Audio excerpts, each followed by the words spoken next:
La guerre qu'a connue la République démocratique du Congo et que continue encore à connaître la République démocratique du Congo est appelée la Troisième Guerre mondiale parce que en termes des nombres des victimes que la République démocratique du Congo a dû enregistrer, on estimerait ça à 4 millions de morts, sans compter les nombres de celles-là qui n'ont pas pu être répertoriées, ce qui est énorme.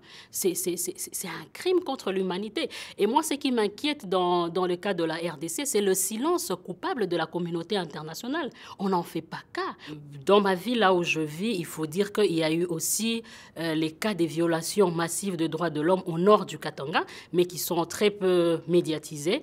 Et ce phénomène a fait que actuellement, même dans la vie quotidienne, les civils commencent à recourir au viol pour autant, simplement parce qu'ils constatent que ça devient une banalisation. De plus en plus, on constate le cas des viols, même dans des villes qui n'ont pas connu de guerre. La plupart des présumés violeurs qui sont présentés devant la justice sont des pauvres.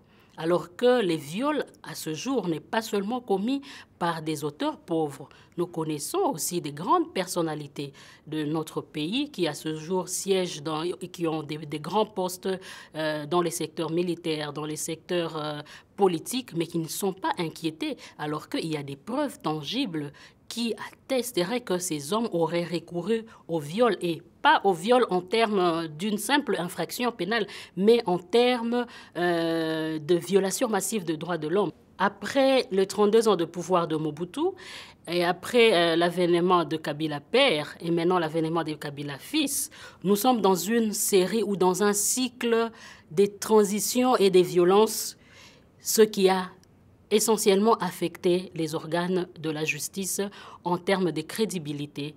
Il y a le problème des clientélismes, il y a le problème de corruption, et de cette faiblesse découle l'impunité. Le peuple congolais a besoin de la reconnaissance des cas des viols et d'autres formes de violations de droits de l'homme qui ont été commises dans son pays, pour maintenant parler en termes de réparation. La RDC est en train de travailler comment mettre un tribunal mixte qui aura l'avantage d'avoir et les juges congolais et ceux internationaux pour permettre de traduire les auteurs des cas de viols massifs et essayer ainsi de réparer la mémoire des victimes qu'a connue la RDC en termes de ces deux guerres.